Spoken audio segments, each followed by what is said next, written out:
wabarakatuh. Asyhadu an la ilaha illallah wa asyhadu anna Muhammadar Rasulullah. Allahumma sholli ala sayyidina Muhammad wa ala ali sayyidina Muhammad. Rabbi shrah li sadri wa yassir li amri wa hlul 'uqdatam min lisani yafqahu qawli. Allahumma yassir wa la tu'assir rabbil kami rahmatika ya arhamar rahimin. Ya Allah ya Allah ya Allah ya Allah ya Allah ya Allah. Yang saya hormati Bapak Ibu Guru Wajan Kabupaten Kadong. Pertama, marilah kita panjatkan puji syukur kehadirat Allah Subhanahu wa taala karena berkat rahmat, taufik, hidayah, inayah serta kenikmatan yang diberikan kepada kita semua, baik nikmat sehat, nikmat sempat, sehingga pada hari ini kita bisa berkumpul di perkantoran dalam keadaan sehat walafiat. Salam dan salam semoga selalu tercurah pada Tuhan kita Nabi Muhammad SAW beserta keluarga dan sahabat-sahabatnya serta yang kita nanti sahabatnya di yaumul akhir. Jadi pada kesempatan ini saya mengucapkan terima kasih kepada Bapak Ibu Guru semua yang telah memenuhi undangan dari sekolah kaitannya kegiatan dengan diseminasi pemahaman dan penerapan pengalaman budaya positif. Ya. Kemudian yang kedua kaitannya dengan penyusunan perangkat mengajar tahun pelajaran 2023-2024. Jadi Bapak Ibu semua, penyusunan perangkat mengajar itu sudah menjadi kewajiban kita sebagai guru. Itu sudah pekerjaan tahunan. Jadi tiap tahun, tiap semester selalu kita membuat. Maka kaitannya penyusunan perangkat nanti kalau benar-benar dibuat, termasuk nanti kelengkapannya ya apa saja dalam perangkat itu, nanti mohon Pak Aris Bagja selaku Kepala Sekolah dan Kurikulum membuatkan atau menyiapkan formatnya, dan nanti formatnya biar sama ya, termasuk nanti penilaian Pak Aris, jadi biar komplit. Kemudian yang terakhir dari saya, bahwa nanti kegiatan ini diikuti sampai selesai, termasuk nanti kegiatan destinasi, biar kita tambah ilmu, tambah wawasan, apa itu destinasi budaya positif, nanti akan disampaikan oleh Pak Anda. Itu saja Bapak Ibu komentar dari saya. Sekali lagi saya ucapkan terima kasih kepada Bapak Ibu semua atas kerjasama selama ini. Assalamualaikum warahmatullahi wabarakatuh.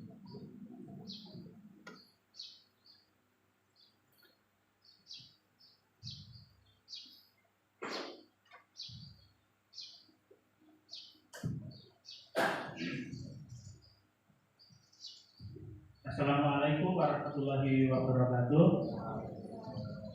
Yang kami hormati Bapak Kepala SMK Widya Utoharjo, Bapak Dr.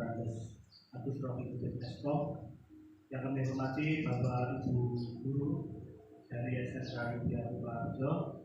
Pertama, marilah kita panjatkan puji syukur kepada Allah Subhanahu wa taala telah memberikan kesempatan kita, yaitu berupa nikmat iman, nikmat Islam dan nikmat kesehatan, sehingga pada kesempatan siang hari ini kita bisa mengikuti kegiatan diseminasi pemahaman dan penerapan pengalaman budaya positif. Salawat serta salam semoga tercurah kepada Nabi Agung besar Muhammad Sallallahu Alaihi Wasallam beserta keluarga, sahabat dan para pengikutnya, dan semoga kita adalah umat yang mendapatkan syafaat. Semoga kita adalah umat yang mendapatkan syafaat di yaumul akhir. Amin amin ya rabbal alamin. Bapak Ibu yang kami hormati, Bapak Ibu guru yang hebat, izinkan pada kesempatan hari ini kami selaku calon guru penggerak angkatan 8 dari SMK Widya Utoharjo sudah beberapa bulan kami mendapatkan pendidikan.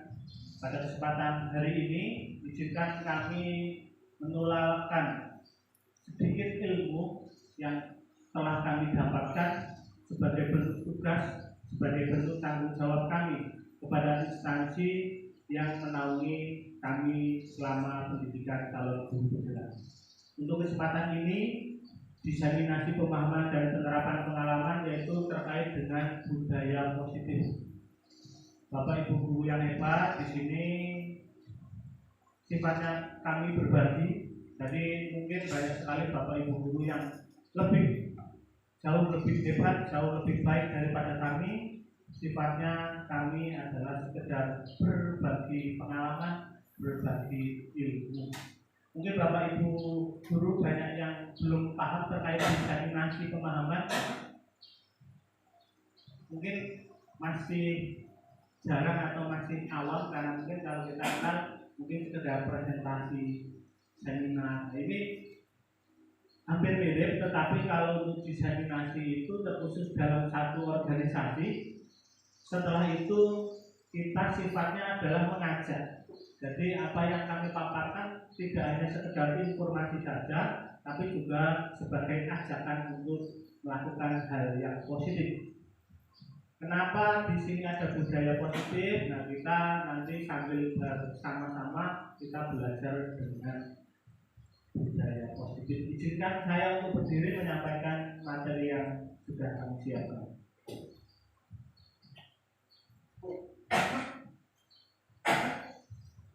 Baik Bapak Ibu yang kami hormati, bahwa kita ketahui bahwa kita kenal pahlawan nasional yaitu Ki Hajar Dewantara, kita kenal sebagai pendidikan nasional. Betul. Adalah Bapak pendidikan nasional, di mana menurut beliau bahwa pendidikan adalah proses menuntun segala kekuatan, yaitu kodrat yang ada pada anak, yaitu pada anak-anak kita semuanya, agar mereka sebagai manusia dan anggota masyarakat dapat mencapai keselamatan, kebahagiaan yang setinggi-tingginya, baik sebagai manusia maupun sebagai anggota masyarakat nantinya. Jadi tidak hanya mereka kita didik hanya di sekolah saja, tetapi tujuan kita juga nanti anak bisa bermasyarakat, bisa berproses di lingkungan mereka masing-masing. Selanjutnya, maka sebagai pendidik kita semuanya itu tugasnya apa sih? Tugasnya adalah sebagai penuntun untuk tumbuh atau hidupnya kekuatan kodrat yang ada pada anak-anak kita, yaitu untuk memperbaiki perilakunya, baik buruk dan bukan dasarnya, hidup dan tumbuhnya kekuatan kodrat. Nah, kodrat anak itu apa? Adalah kodrat anak itu terdiri dari dua, kodrat alam dan kodrat zaman. Kodrat alam dan kodrat zaman. Kodrat alam seperti apa sih? Kodrat alam seperti bawaan dari karakteristik anak. Kita tidak bisa merubah anak yang sangat temperamental. Kita hanya mampu untuk meredamnya. Itu adalah kodrat alam yang sudah dibawa anak tersebut dari lahir. Sedangkan kodrat zaman, ini yang tugas kita yang sangat penting adalah kondisi sekarang. Mungkin kalau Bapak Ibu dulu masih ingat saat waktu masih kecil, mungkin zamannya pasti berbeda dengan sekarang. Kita jarang pegang HP, anak-anak sekarang pegang HP. Itu dunia mereka, itu kodrat mereka. Kita tidak bisa merubah itu, kita tidak bisa merubah kodrat tersebut. Kita hanya mampu, tugasnya adalah menyeimbangkan. Jangan sampai kodrat zaman yang mereka alami, anak-anak kita alami, itu kita tentang. Tidak bisa anak itu terlepas dari kodrat zaman. Karena zaman mereka ya sekarang ini. Kita kalau berproses dulu, oh ternyata dulu tidak punya HP, tapi masih bisa belajar. Itu dulu, tetapi sekarang sangat tidak bisa. Bahkan buku misalnya, buku menjadi sumber ilmu kalau zaman dulu. Sekarang tidak. Tidak hanya buku, HP itu sudah menjadi sumber ilmu. Maka tugas kita sebagai pendidik harus mampu menyeimbangkan kodrat alam dan kodrat zaman pada anak-anak kita. Kita tidak bisa terlepas dari kodrat zaman anak-anak kita. Kita harus sadar, oh ternyata zaman anak kita itu berbeda dengan zaman kita waktu masih kecil. Yang selanjutnya, budaya positif itu apa sih? Budaya positif merupakan perwujudan dari nilai-nilai atau keyakinan universal yang harus kita terapkan di sekolah. Itu budaya positif. Lalu di sekolah kita dapat menciptakan budaya positif dengan tidak instan, tetapi dalam penerapan budaya positif di sekolah diperlukan tuntunan tauladan dari seorang guru. Jadi budaya positif itu tidak lahir secara instan, tidak habis itu terjadi, tidak, tetapi berproses. Contoh guru itu harus menjadi tuntunan, menjadi teladan. Bagaimana Bapak Ibu guru menyampaikan materi di dalam kelas dengan tutur kata yang baik, pasti anak akan mencontoh. Karena kodrat anak itu juga meniru. Kita tidak bisa kita melarang jangan meniru saya yang ngomongnya keras misalnya. Pasti mereka secara tidak langsung akan meniru. Karena memang kodratnya anak itu salah satunya meniru atau copy paste apa yang kita laksanakan. Jadi budaya positif itu tidak lahir secara instan. Kita harus bisa menuntun diri kita agar kita bisa menjadi teladan bagi anak-anak didik kita. Itu tujuan dari budaya positif.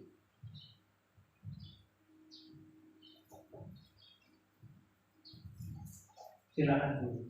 Selanjutnya ada kurang lebih 6 materi yang akan kami sampaikan terkait dengan budaya positif, di mana poin-poinnya ada dalam tayangan pertama, yaitu disiplin positif dan nilai-nilai kebajikan universal. Yang kedua adalah teori motivasi, hukuman dan penghargaan dan restitusi. Yang ketiga ada keyakinan kelas. Nah, mungkin ini yang pokok poin yang mungkin jarang kita laksanakan. Yang selanjutnya adalah kebutuhan dasar manusia dan dunia yang berkualitas. Yang selanjutnya kelima yaitu restitusi 5 posisi kontrol guru. Yang terakhir adalah restitusi atau segitiga restitusi. Nah, ini untuk poin terakhir. Mungkin ini kemarin sempat saya jadikan dokumentasi karena kebetulan juga ada tugas tersebut secara wawancara. Jadi pada kesempatan kemarin kami sudah melaksanakan segitiga restitusi. Nah, ini mau kita bahas satu demi satu. Semoga nanti Bapak Ibu bisa sedikit memahami dan nanti bisa mengaplikasikan apa yang sudah kami sampaikan. Oke, kita masuk ke poin pertama, yaitu terkait dengan disiplin positif dan nilai-nilai kebajikan universal. Ada tugas ternyata, tugaskan 2 orang guru untuk mempraktekkan kepalan tangan. Itu mungkin kita belum pernah mencobanya, dengan isi barang berharga dan menjaga sekuat tenaga karena pentingnya barang tersebut. Pada kesempatan ini saya tidak tunjuk, tetapi mungkin bagi Bapak Ibu yang kursinya ada tempelan kuning yang beruntung mungkin ada Pak Hari. Ada lagi? Bundul, silakan. Ada lagi? Ada lagi?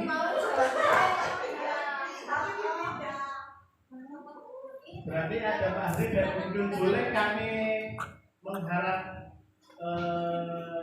ke depan untuk kita berbagi?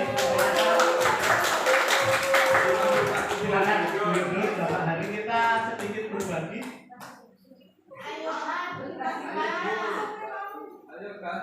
Sedikit kita berbagi Bapak Ari dan Bundul bahwa di sini tugas kita Bapak Ibu berdua itu adalah apa yang dapat kita pelajari dari peragaan tersebut. Jadi kita belajar bersama, tetapi dengan sebuah kepalan tangan. Jadi pertama mau siapa dulu, Pak Hari dulu atau Bundul dulu? Pak Hari dulu, Pak Hari. Saya kasih tahu Pak. Di sini ada barang berharga, tolong dijaga jangan sampai orang lain itu membukanya tahu. Rahasia itu kan boleh. Ya. Bundul, saya minta tolong Pak Hari punya sesuatu di tangan, boleh merayu dengan bagaimana caranya bisa merayu boleh atau dengan diiming-imingi juga boleh. Pokoknya biasanya Pak Hari mau membuka barang berharga tersebut, boleh silakan bisa dicoba.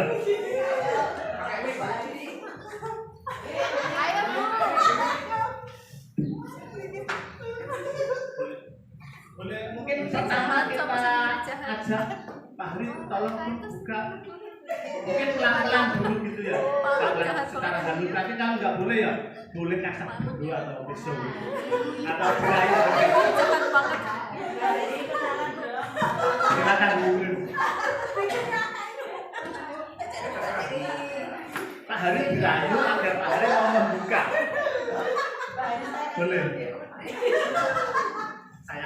snack Pak Hari. Boleh. Silakan Bu.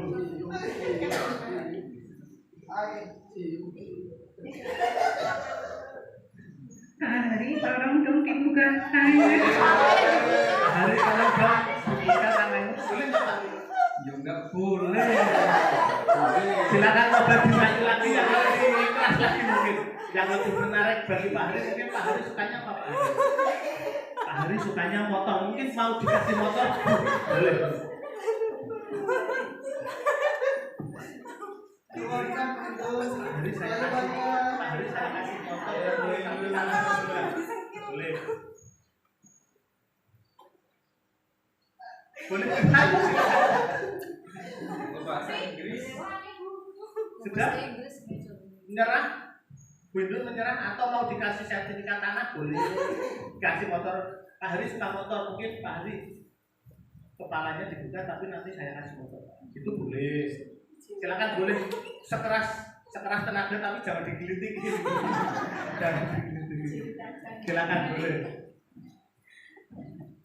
Hari itu sesuatu di tanganmu kayaknya menarik deh. Kamu buka dong. Open your hands please. Gimana jawabannya Pak Hari? Tidak boleh.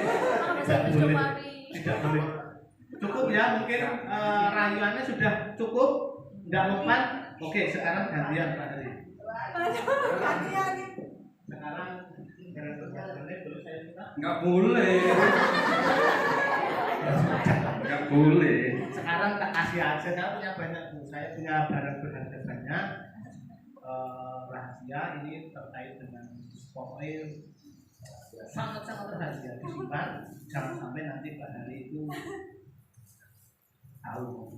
Silakan dirayu Pak Hari. Dirayu silakan tahu rame. Windu.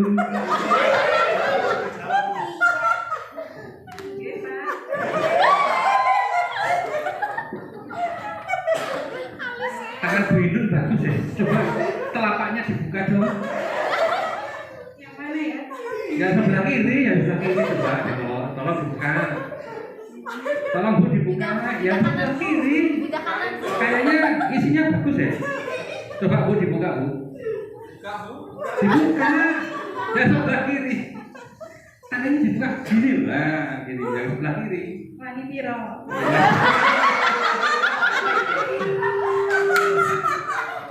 Lah piro sih, piro wanine piro wanine. Jalukmu piro jalukmu. Mintanya berapa Bu? Kalau telapak tangannya buka mintanya berapa Bu? Mintanya berapa? Satu kulit motor. Waduh. Oh ya, ya. Boleh. Mau yang baru apa yang second? Hah? Mau yang baru apa yang second Bu? Mau yang ada giginya atau yang nggak ada giginya? Yang BPA kenapa? Hah? Lah yang ada giginya atau yang nggak ada giginya? Yang BPA. Lah iya, yang ada giginya atau yang nggak ada giginya? Tidak ada giginya aja berapa Pak? Hah? Nggak ada giginya. Lah iya, yang ada giginya atau yang nggak ada giginya? Tanpa gigi. Oh, berarti yang nggak ada giginya. Ya. Oh ya, ini kuncinya. Oh ya, ini kuncinya sudah saya bagikan nih Bu. Tolong dibuka dulu, barengan, dibuka dulu. Dibuka dulu. Itu baru atau second? Sudah kasih mintanya. Yang baru apa yang second? Yang baru lah. Oh, yang baru ya nanti nunggu. Tanda tangan dulu tapi tanda tangan dulu. Perjanjian. Kalau dibuka rahasianya nanti langsung dikasihkan. Gimana Bu? Setuju? Ada lagi yang lain. Hah? Lah jarene wis kuwi kok ana sing meneh. Jaluk ada ini jiwae. Tambah lagi. Apa Bu? Tambah apa Bu? Uang tunai. Waduh. Ya. Berapa Bu? Selain motor atau diganti mobil saja? Kalau dibanding uang tunai ganti mobil saja Bu? Mobil yang ada giginya apa yang nggak ada giginya? Yang ada AC-nya. Ya lah iya, oh, semuanya ada. Makanya yang ada giginya atau yang nggak ada giginya? Yang nggak ada giginya kan? Ya, mereknya apa mereknya? Mereknya apa? Hah? Mereknya Yamaha oh Ducati? Honda Mobilio. Oh, udah Mobilio ya.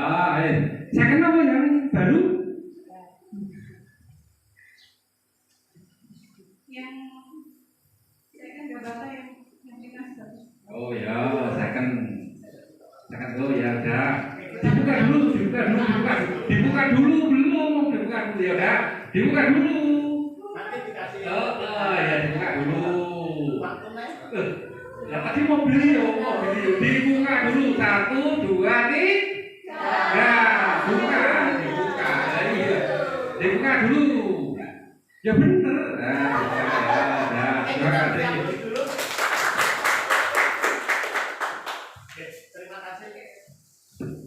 Terima kasih untuk Pak Hari dan Bu Hidul. Dari sini kita belajar Bapak Ibu semuanya bahwa di situ ada pertanyaan apakah A itu kita sebut saja tadi Bapak Hari membukanya atau menutupnya. Kira tadi Pak Hari masih menutup. Alasan Pak Hari kenapa Pak Hari? Kalau menurut Pak Hari ini Oke. Karena tadi saya sudah diberitahu pokoknya jangan sampai dibuka. Ada kata-kata jangan sampai dibuka. terima kasih. Sedangkan apakah B membukanya atau menutupnya? Membuka. Kenapa? Karena diberi hadiah, karena diberi sesuatu, karena permintaannya dikabulkan. Nah, jadi dari sini apa yang dapat kita pelajari dari peragaan tersebut? Kira-kira apa Bapak Ibu? Jawabannya adalah seperti ini. Dalam hal pemegang kendali atau kontrol untuk membuka atau menutup kepalan tangan adalah diri kita sendiri. Jadi walaupun tadi sudah diberikan pesan jangan sampai dibuka, tetapi dengan iming-iming yang sangat besar dan permintaannya dikabulkan ternyata mau membuka. Jadi semua kontrol diri itu ada pada diri kita sendiri. Kita mau terbuka atau tidak dengan kondisi yang lain itu tergantung dari kontrol diri kita sendiri. Termasuk nanti anak. Ini termasuk dengan pembelajaran kepada anak. Apakah anak itu mau menerima pembelajaran dari kita atau tidak? Ketika anak itu masih tertutup. Contoh, anak kita itu kalau diberikan materi kok susah sekali. Tetapi kalau kita telusur demi telusur ternyata anak tersebut yang masih belum mau membuka dirinya sendiri, tidak mau menerima. Jadi mungkin terjadi kesalahpahaman dengan gurunya sehingga mau diberikan apapun tidak bakalan masuk. Itu sedikit beberapa praktek kan, di mana ternyata kontrol diri itu ada pada diri kita, bukan orang lain. Saya menyuruh Pak Hari untuk tetap menutup, tapi tetap Pak Hari itu mempunyai prioritas untuk tetap menutup. Jadi kontrol dirinya itu ada pada diri Pak Hari sendiri. Tetapi tadi Bu Indul, walaupun sudah diberikan kesempatan ini jangan sampai dibuka, tetapi kontrol dirinya ada pada Bu Indul, dan ini tidak ada salah dan benar. Jadi semua kontrol itu ada pada diri kita sendiri. Kita mau terbuka, kita mau menutup lingkungan itu ada pada diri kita sendiri. Selanjutnya, bahwa kita dapat menyimpulkan dari materi pertama dalam pembelajaran kendali murid,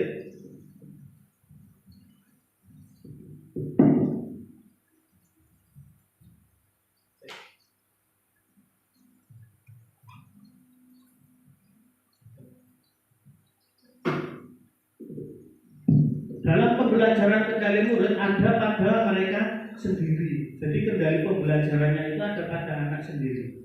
Maka pembelajaran yang menarik, pembelajaran yang kreatif, pembelajaran yang inovatif menjadi salah satu cara murid membuka kendali atau kontrol untuk belajar. Jadi kalau anak-anak kita itu sukanya dengan media ceramah, ya mungkin kita bisa mengaplikasikannya. Tapi kalau anak-anak kita itu sukanya dengan audiovisual, disetelkan sebuah video animasi dan pembelajaran, senang dengan itu, ya kita terapkan hal seperti itu. Karena kendali kontrol pembelajaran itu ada pada anak. Kita selama 1 tahun ceramah terus, padahal anak itu sebetulnya bosan dengan ceramah. Maka dalam 1 tahun itu tidak ada yang masuk ke dalam diri anak tersebut. Kenapa? Karena mereka kontrol dirinya itu tidak mau menerima sistem ceramah.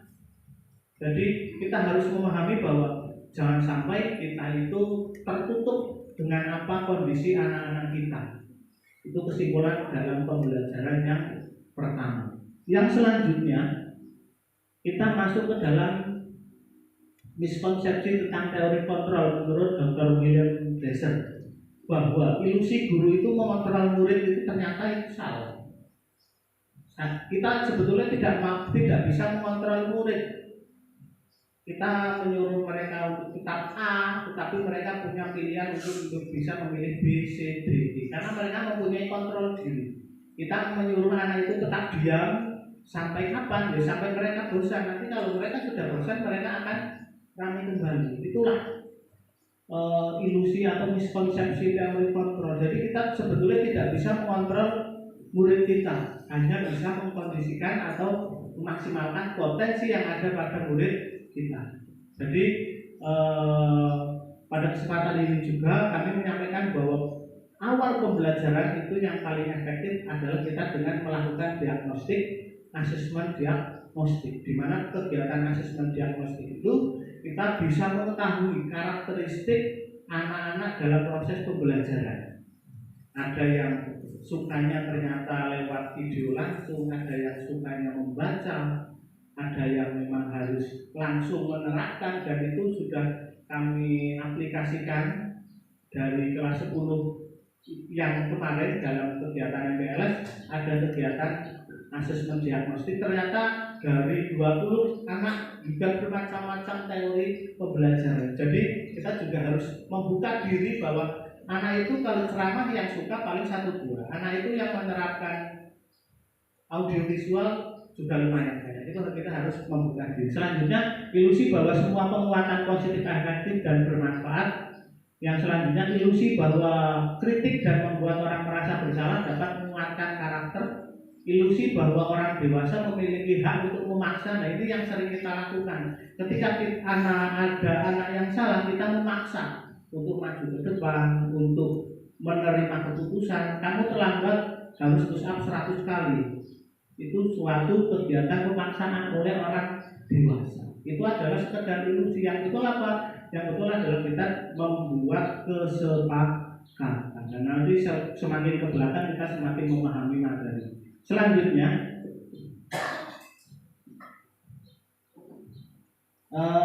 mungkin sedikit kurang bisa terbaca bahwa merubah paradigma stimulus respon ke pendekatan teori kontrol. Saya bacakan salah satu. Stimulus respon tentang dunia. Orang lain bisa mengontrol saya. Yang betul adalah hanya Anda yang bisa mengontrol diri Anda. Jadi misalnya nih Pak Hari suruh kontrol saya tidak bisa, karena yang kontrol saya adalah diri saya sendiri. Jadi kita harus paham bahwa ketika kita mengontrol anak itu mau tidak mengontrol dirinya sendiri. Jadi kita tidak bisa murni 100% bisa memaksakan kehendak kita untuk diterapkan kepada anak didik kita. Itu salah satunya. Jadi merubah paradigma stimulus. Selanjutnya adalah disiplin positif dan nilai-nilai kebajikan. Ini disiplin dari kata disiplina yang artinya adalah belajar. Jadi kalau disiplin itu sebetulnya adalah kita belajar. Apa belajar? Belajar menjadi lebih baik tentunya.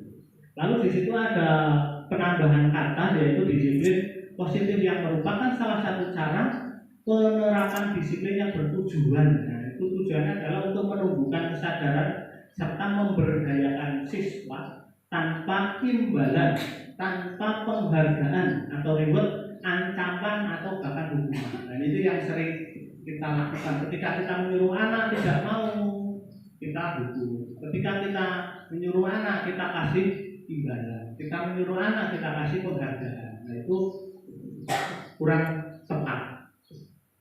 Sebagai pendidik, tujuan kita adalah menciptakan peserta didik yang memiliki disiplin diri, sehingga mereka berperilaku mengacu pada nilai-nilai kebajikan universal dan memiliki motivasi intrinsik dalam perubahan perilaku ke arah yang lebih baik. Ini timbul pada diri mereka sendiri.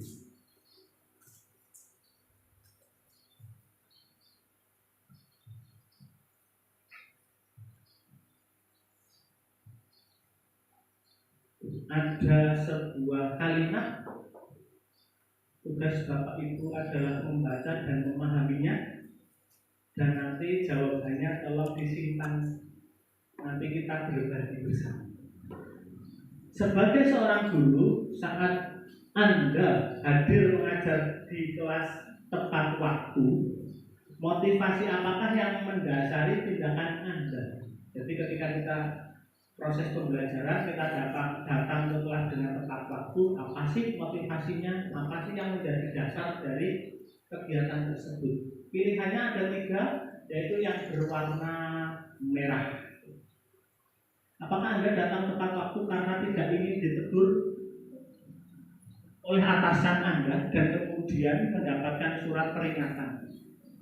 Kalau alasannya seperti itu, maka kita adalah seorang guru yang hanya menghindari ketidaknyamanan dan hukuman. Males kalau sampai dipanggil, males kalau sampai kita dihukum. Itu cuma sekedar tidak nyaman saja. Aku mau dihukum oleh atasan saya. Itu salah satu alasan.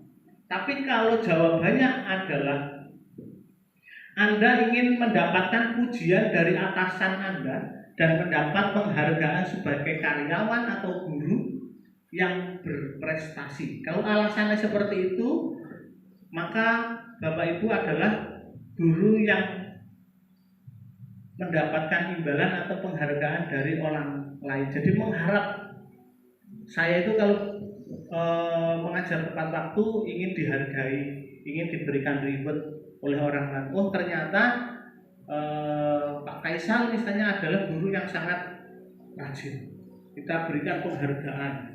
Ketika alasannya adalah seperti itu, maka Pak Faisal adalah merupakan salah satu guru yang hanya mengharapkan imbalan atau penghargaan. Tetapi apabila Bapak Ibu mempunyai alasan yang ketiga, yaitu Anda ingin menjadi orang yang menghargai waktu, menghargai diri Anda sendiri sebagai teladan bagi murid-murid Anda, karena Anda percaya bahwa tindakan Anda sebagai guru adalah dicontoh oleh murid-murid Anda, maka Bapak Ibu merupakan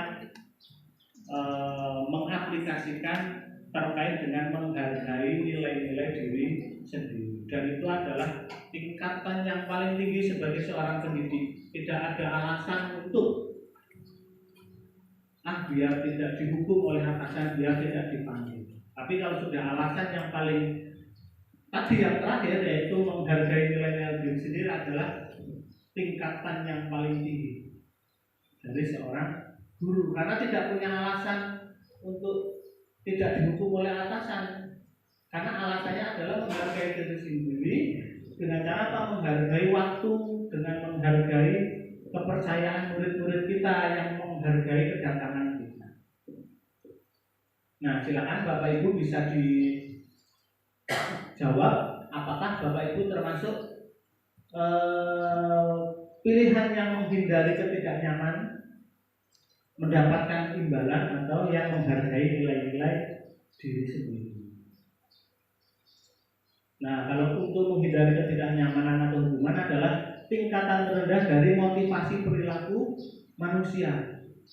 Motivasi paling rendah itu adalah hanya sekedar tidak nyaman. Aku mau misalnya dihukum, itu adalah tingkatan paling rendah. Sedangkan yang lebih tinggi lagi adalah untuk mendapatkan imbalan adalah satu tingkat di atas motivasi yang pertama tadi. Di sini orang berperilaku untuk mendapatkan imbalan saja. Aku ngoyok imbalan saja. Tetapi tingkatan yang paling tinggi adalah untuk menjadi orang yang mereka inginkan dan menghargai diri sendiri dengan nilai-nilai yang mereka percaya. Kita percaya bahwa ketika kita mempunyai alasan untuk anak-anak didik kita untuk belajar tepat waktu, untuk menghargai diri sendiri, maka kita adalah tingkatan motivasi yang paling tinggi. Dan itu mungkin harapan dari kita semua agar tidak ada alasan bahwa kita datang tepat waktu itu untuk dihargai, dikasih reward, atau biar tidak dihukum, tetapi sadar bahwa kita itu menghargai diri kita sendiri.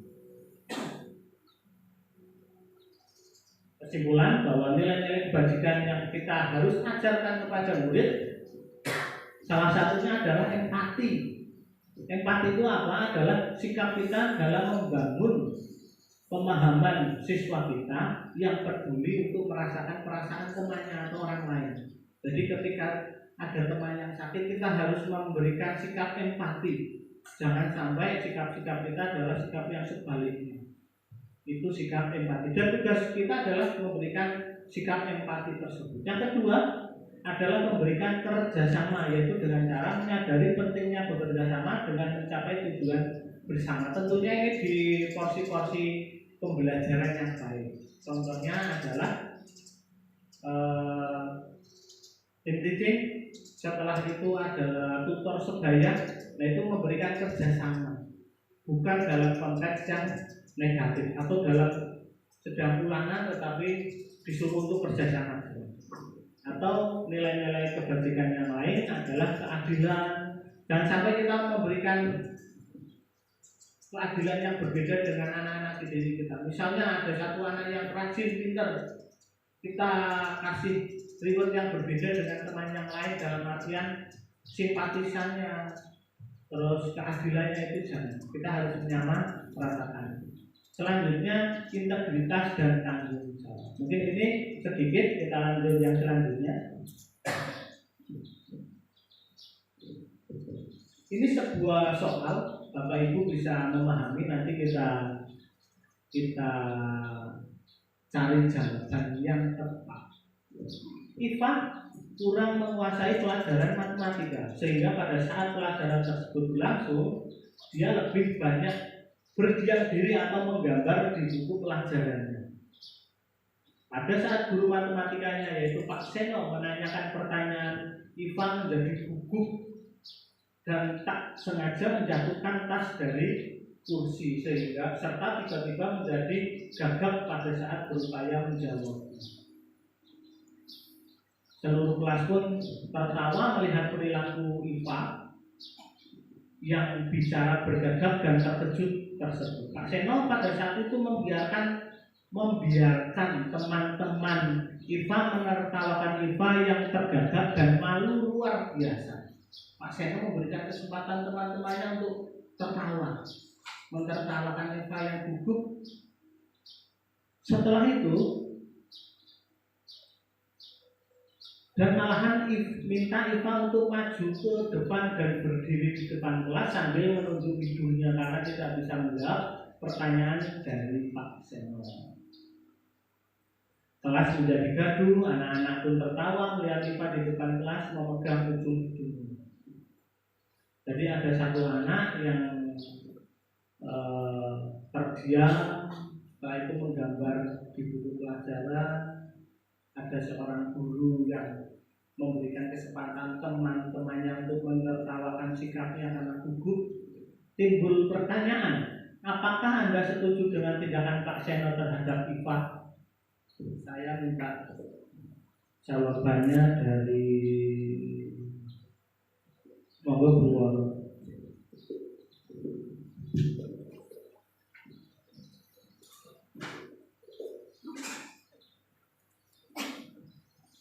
Untuk pertanyaan yang kedua, apakah Anda setuju dengan tindakan Pak Seno terhadap Iva? Tidak.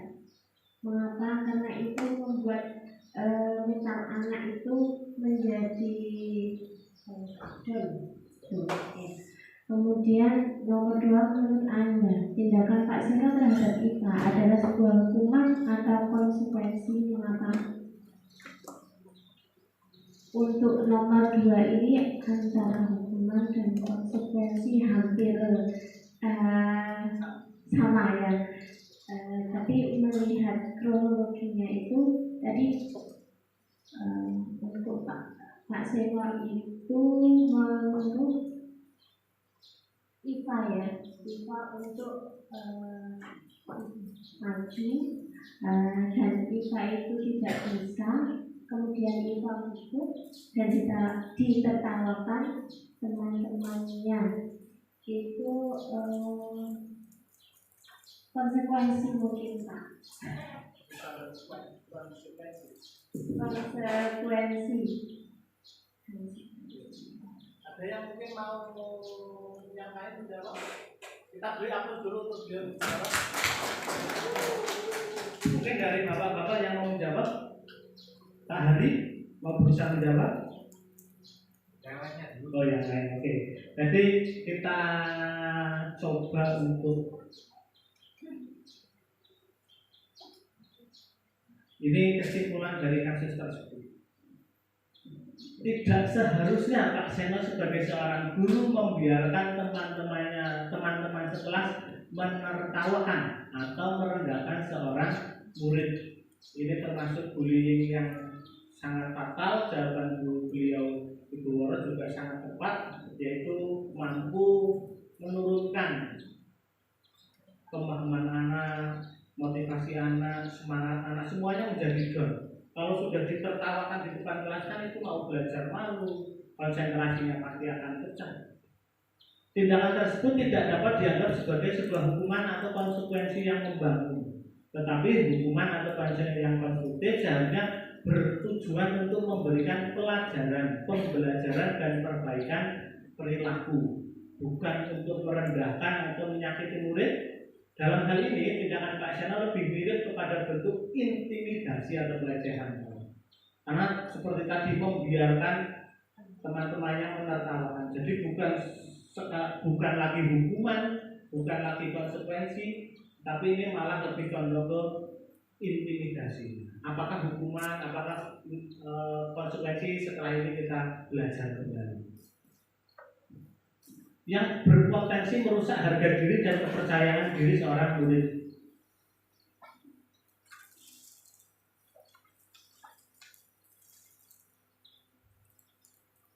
Ini ada soal lagi, boleh nanti kita berbagi, jadi bisa kita baca bersama-sama. Nanti ini hanya sekedar membedakan hukuman atau konsekuensi sih. Baru nanti kita jelaskan apa itu hukuman, apa itu konsekuensi. Yang pertama, mencatat 100 kali di dalam buku kalimat dan di dalam buku kalimat saya tidak akan terlambat lagi karena anak tersebut terlambat sekolah. Apakah itu merupakan hukuman atau konsekuensi? Bapak Ibu dijawab adalah sebuah hukuman. Kita simpan dulu. Lari mengelilingi lapangan 2 kali karena terlambat hadir di sekolah. Apakah merupakan hukuman atau konsekuensi? Hukuman. Murid diminta untuk push up 15 kali karena tidak menggunakan masker ke sekolah. Hukuman atau konsekuensi? Hukuman lagi. Murid diminta bertelanjang kaki sepanjang hari karena tidak menggunakan sepatu warna hitam sesuai dengan peraturan sekolah. Hukuman, konsekuensi? Konsekuensi, kita simpan terlebih dahulu. Kehilangan 10 menit jam istirahat untuk mengerjakan tugas karena terlambat datang dan tertinggal pelajaran selama 10 menit. Hukuman atau konsekuensi? Konsekuensi. Kita cari jawaban yang betul seperti apa sih?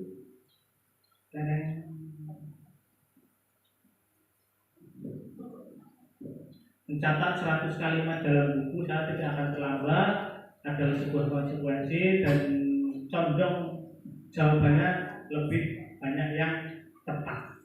Nah, jadi kita setelah ini belajar hukuman, konsekuensi atau restitusi. Bahwa ketika kita meminta murid untuk ustadz itu betul-betul sebuah hukuman. Apakah itu tepat kita terapkan? Nah, nanti kita kasih kesimpulan di akhir.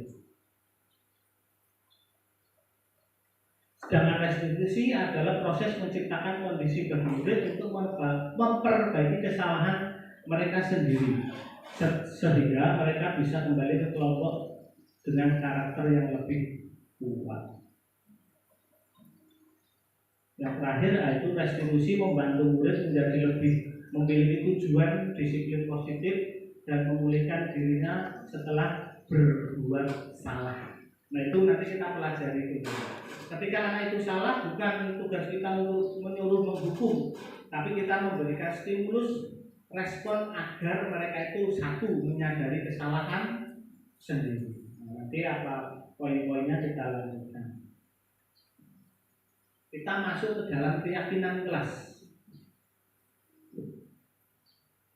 Apa Bapak Ibu sudah melaksanakan keyakinan kelas? Atau belum paham keyakinan kelas itu apa? Belum paham? Oke.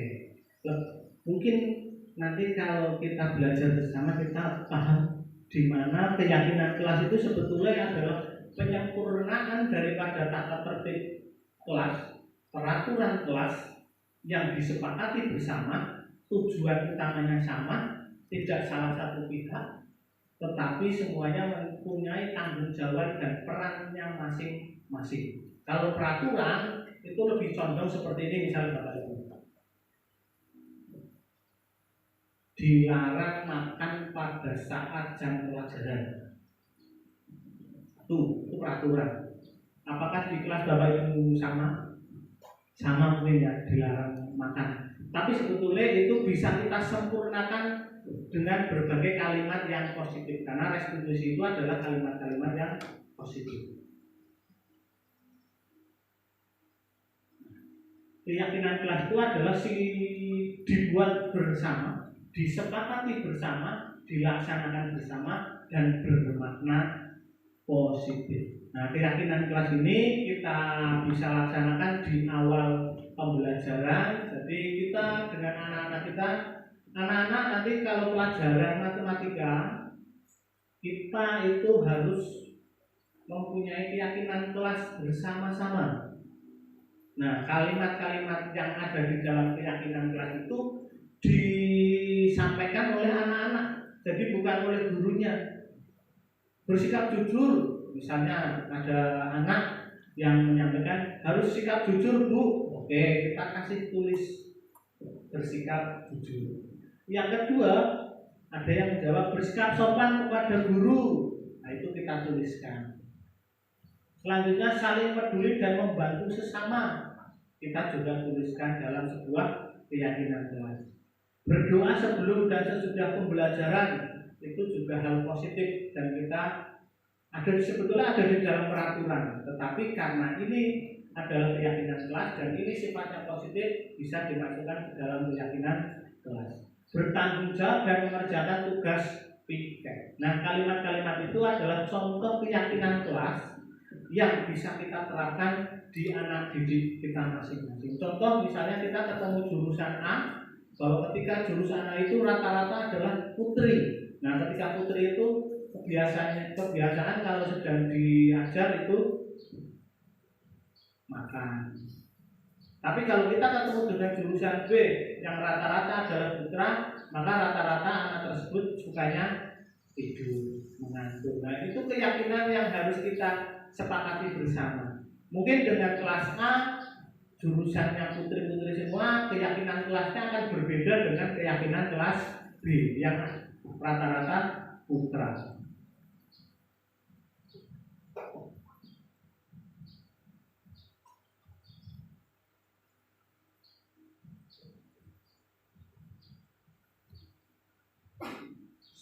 Kita lanjut ke kebutuhan dasar manusia dan dunia yang berkualitas.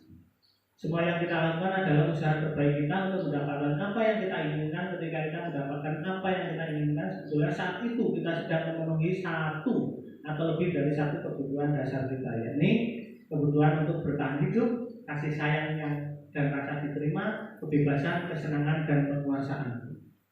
Ini sedikit saja. Kita ada soal. Tahun ini Dimas genap berusia 17 tahun.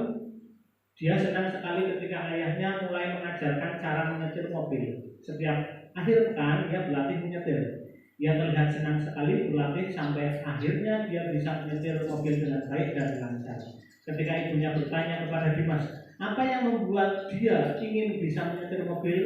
Nah, ketika saat itu juga Dimas menjawab pertanyaan dari ibunya. Menyetir mobil itu seru. Nah, jawaban Dimas. Maka ketika jawaban Dimas itu menyetir mobil itu seru, maka Dimas itu sebetulnya ingin kesenangan atau sebetulnya ingin kebebasan. Dia senang atau bebas. Yang kedua, ketika jawabannya Dimas adalah biar bisa jalan-jalan naik mobil sama teman-teman. Apakah kebutuhan Dimas itu sebuah kebutuhan cinta kasih sayang atau sebetulnya kebebasan?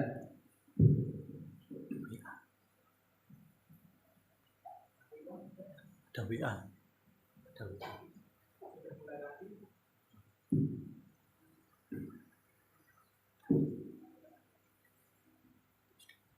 Kita lanjutkan. Ketika anak Dimas itu jawabannya aku merasa bangga dan keren, nah, maka kita bisa memahami apakah Dimas itu sebetulnya penguasaan atau kesenangan.